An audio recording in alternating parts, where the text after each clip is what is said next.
Hello everyone, my name is Commissar and welcome back to a Commissar's journal. I'm currently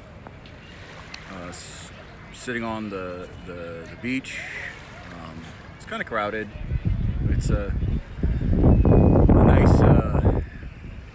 nice evening, and I just finished a good 3-mile run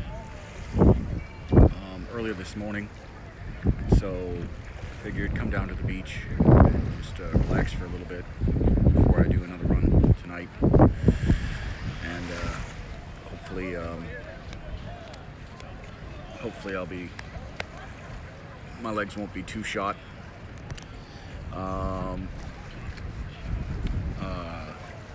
Yeah, I just wanted to kind of show you that we do have downtime in the United States Air Force, and while I'm away from my family and whatnot, occasionally there's some pretty views, and it's worth it. I'm going to show you that right now. So here's your little piece of Zen as I talk about the kind of what I've been thinking in the past a little bit. So, no, I'm not thinking in the past, but thinking of like reflecting of what, kind of what's been on my mind recently. So for those of you that don't know, I just passed my 13-year mark in the Air Force. So I'm in it for the long haul. And haven't regretted a single bit of it. As a matter of fact, the Air Force is how I met my wife. So it's interesting to think on kind of what, where life takes you. You never know what you're going to do the next day, or where it may lead you. And as I think about this and kind of ruminate on where I've been, it all circles back to one person, and that's Caitlin.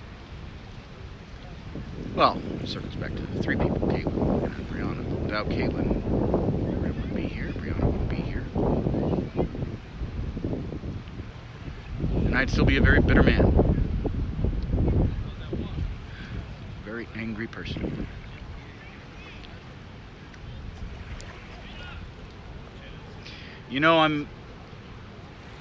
I'm somewhat reluctant to say I'm upset that, I'm here. Because, everyone else, oh, why wouldn't you be here? Why wouldn't you want to be here? Because Masao right now is in the middle of snow. And, you're able to do your run, which is healthy and all that stuff, but they're fine.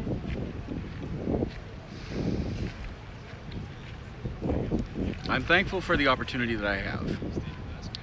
But I do find that this piece of paradise that I'm in right now would be a lot better if she were here.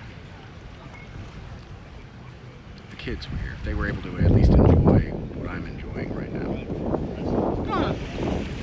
But, as the old saying goes, the needs of the Air Force come first, everything else is gravy. But, I am enjoying my time here. I'm keeping track of my diet. I'm keeping track of how much I'm working out, how many calories I'm burning. I'm trying to lose weight, trying to get back fighting fit. Studied a little bit for tech over the week. I say a little bit. It was like 5 hours, which I know is not a whole lot. I probably should do more, but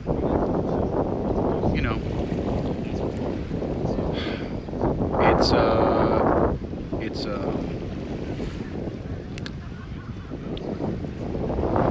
trying to learn the job first is first and foremost.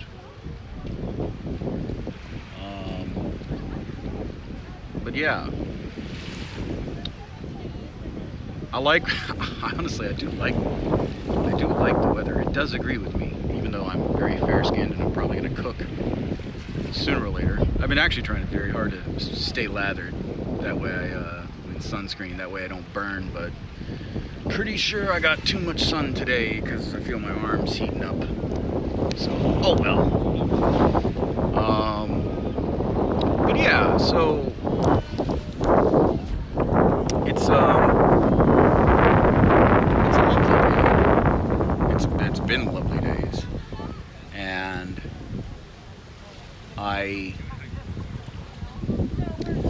while I wish she was here, and it really is kind of funny, you know, our marriage has been a true testament to security forces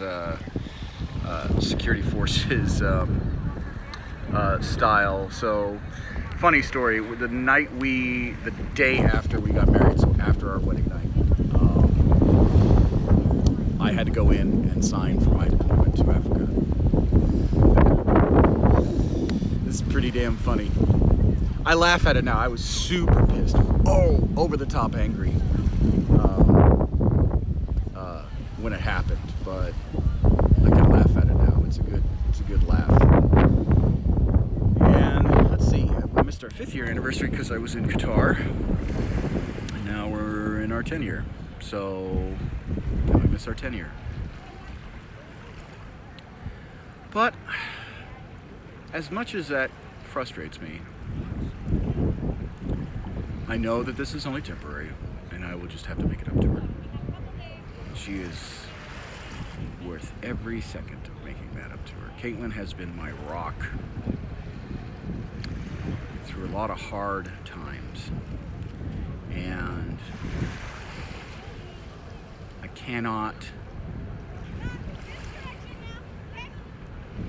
cannot believe we met all over runny eggs. And I'm going to share that story with you guys because I think you guys, for those that actually follow the channels and have supported me through thick and thin, you guys deserve it. So, when we met at REF Lake and Heath, it was January, I want to say it was like the 30th or 20th. It was sometime after the holidays. And I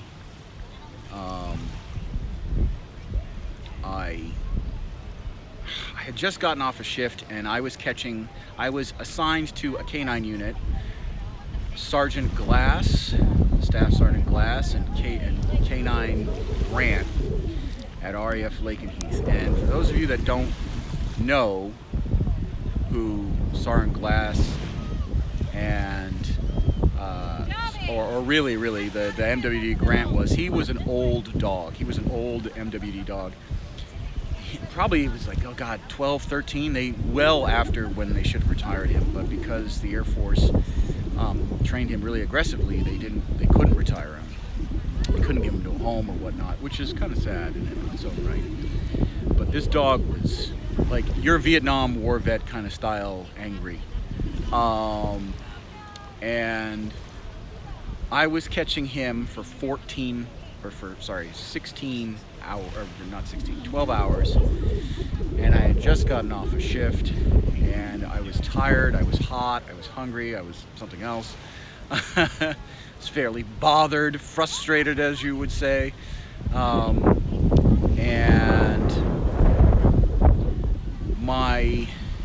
I was like, well, I can only do so many things at once, so I'm just gonna go to Chow Hall. And the Chow Hall the DFAC was right next to the cop dorms, which was right next to the medical dorms. And back in, I want to say 2009, 2010, it was a thing to be wearing Blues Monday, right? So everyone who worked back office jobs, you were required to wear your blues. So my wife was in her blues, and I looked like a sorry SOB. Just dragged the wet cat out of the street. Dragged out of the garbage kind of a deal, like, oh, it's still good. Just tired, scraggy, wanting to go to bed, bloodshot eyes, got the 5 o'clock shadow going. And there I was, next in line to this fresh-faced, like, she had her makeup on, she had her, she had her cat eyes, makeup to a point, that was in regs and not like overly gauche. She was just an angel. And I was like, well, I'm about as low as I could possibly ever considerably be, so I'm gonna shoot my shot. And I struck up a conversation with her. We talked about really how we got into the Air Force and all that stuff, and I foolishly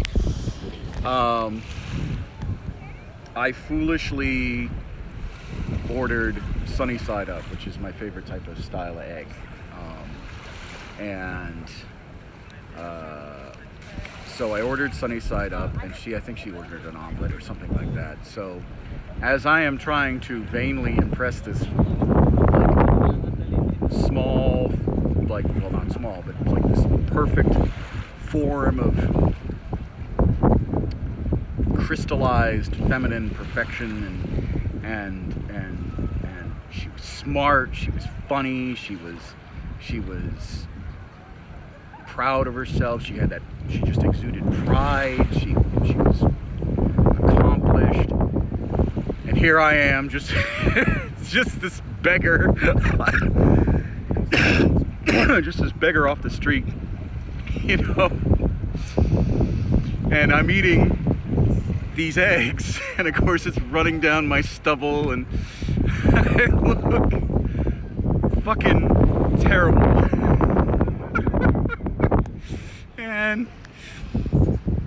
and it was funny because we just spent our time talking to one another, and 30 minutes goes by. She goes, oh crap, I'm about to be late for work. What's your name? Because I didn't have my name tapes on my vest at the time. And I was like, oh, my name is, Kevin Hecht. She's like, well, how do you spell that? And so the IOTV trapped a lot of body heat while I was working with the dogs, catching the dogs, wearing the bite wrap, and like getting bit to hell and all that stuff. And and so I've got all this funk. I've been marinating in mattresses for quite a while. Like the sweat, the dog odor, all that stuff. And so I, on the just because I'm an idiot, sit down and I pull off the IOTV, pull it off, and all this warmth, this trapped ode de funk, this natural musk of A1C Hecht catching dog for 12 hours, working out basically, just comes wafting up, and she gets a good whiff of me.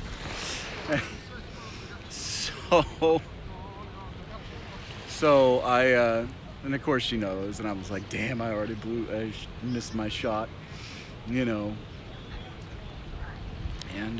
we still laugh about it to this day. So and we exchanged numbers, obviously, room numbers, phone numbers, just if we wanted to hang out, kick it, whatnot. And I was just like, and about a week and a half goes by, 2 weeks goes by, and I'm like, damn, I missed my shot. I fired it. And yes, that was by far the worst. And she texts me randomly, and she's like, hey, I'm available, do you want to hang out? And I was like, yeah, great, because my TMO had just showed up. And I was like, oh yeah, yeah, just help me out with my TMO. Well, it's amazing that she stayed with me, because first it looked like the last scene from Indiana Jones and the Last Crusade, all the boxes, and like you couldn't get to my bed, you couldn't get to the bathroom, you couldn't get to anywhere. Like I was just like, I don't know what to do. So, and I was clearly not thinking, I was just overwhelmed and I just needed to help, not knowing that, you know, she would discover all of my nerdy stuff like off rip right then and there. So I think about it now and I'm just like, God damn. So the first thing she opens up is, oh God, I think she opened up my Warhammer first. Yeah, she opened up my Warhammer first. And she was like, oh, what's these? And of course, you know, they're painted models and all that stuff and whatnot. And I was like, oh yeah, that's, I was trying to play it off too. Totally, like, oh yeah, I'm gonna play this off. This is gonna be smooth. Like, oh yeah, I like miniatures and paint models. You know, there's a game to it. You know, it's fun. I played it a few times. Blah blah blah blah blah. Like just, you know, damage control. Just like, it's like that scene. It's like any scene out of Star Trek. Like the computers are exploding. Fucking. You know, the chief of engineer, whether it's Geordi or Scotty or who else, is just like, she can't hold it, Captain. We can't pull this maneuver. It's just like, oh my God, I'm so fucked. So I'm like, I'm okay, I can pull off on this. Fucking Porkins in Star Wars, you know. Pull up, eject, no, I got it. It just blows up on the surface of the Death Star. Just, you know. So I'm like in full panic mode. I'm like, yeah, it's Warhammer, you know. So, you know, she's like, oh, that's cool, you know, whatever. And she plays it off. I'm pretty sure she was just like, nerd. And then the second thing she opened up was my Star Wars comics, my Dark Horse Star Wars comics, all of the expanded universe. I almost had a full collection, you know. Most of them were trade backs. A few of them were the actual comics, you know, first release and all that stuff. And, you know, and I had most of the expanded universe except for like the prequels. I was still building that at the time. And so I'm just like, oh no, oh crap, oh God. So, you know, I'm just like panicking now. I'm in full panic mode. I'm like, yeah, it's Star Wars, all that stuff, you know. I watched Star Wars when I was a kid. My dad got me into it and whatnot, and you know, it was fun. And then of course she found the cosplay Jedi robes, the cosplay lightsaber, the blasters, some of my Imperial armor, or my Imperial officer uniform. Which I haven't been able to wear, sadly, because it's not the right cut. It doesn't meet standards, unfortunately. 501st standards. Which is kind of sad, really, because I really like to be in the 501st Rebel Legion. But anyway, I digress. So I'm like, oh yeah, I made the lightsaber and, you know, blasters and all that stuff. And costume, yeah, conventions, yeah, totally normal. It's like Halloween on another day. And then of course, like, Kat was out of the bag. And I think the final box, she opened up another box. I think it was not my miniatures or the cosplay stuff. No. So there were 4 boxes. She opened up the Warhammer one first, the Star Wars comics, then the cosplay outfit. That was the third one, and then of course the knockout punch. You know, no, he wasn't ready, kind of a deal. Like, oh no, abort, mission abort. And she opened up all the D&D books. Like, it was like one after another, just nerd. Just like no slow roll into nerdism. No easy does it. No, like, just almost there. No, like quick little peeks here and there, and then spring the trap. No, it was all out in the open, Broadway style. 5, 6, 7, 8, start the show. like your true musical, like any sort of opening scene in a musical. You're just like, oh dear me.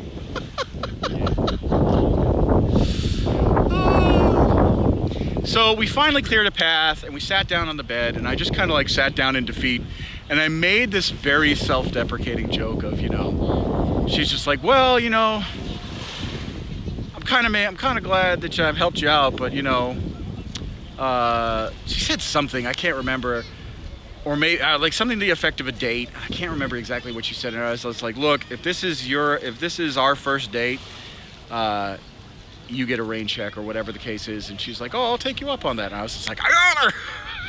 Yes. And the rest is history. So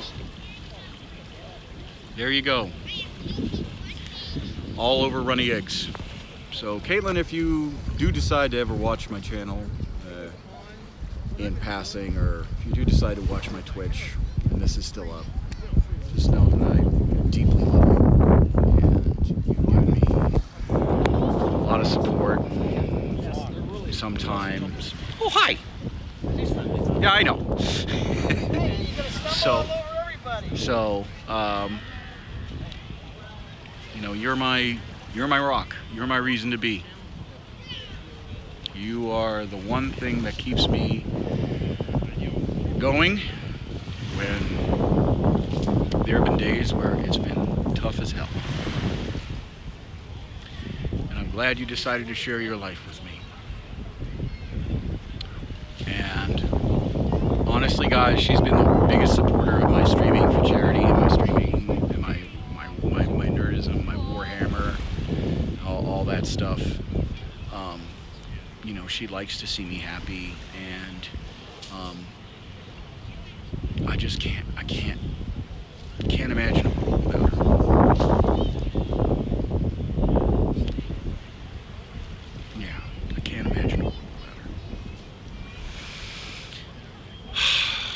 I miss her today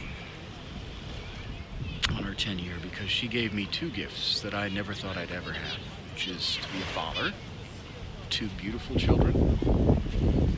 And while I'm in paradise, it's not quite paradise, but I'm going to try and enjoy it as best I can and become better, so when I get back I can crush this tech test, make rank, get back in shape, and continue to make content for you guys, and continue to help out where I can, when I can, and yeah, I'm just gonna leave this here for right now.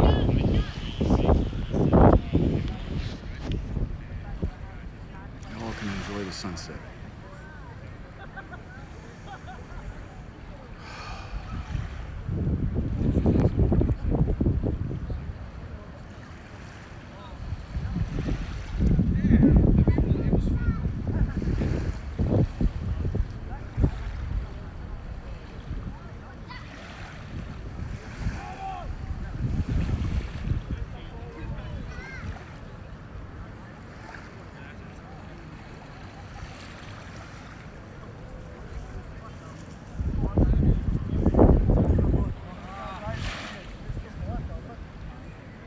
Povede, ovamo se vratimo na stan, nama vrata posle svega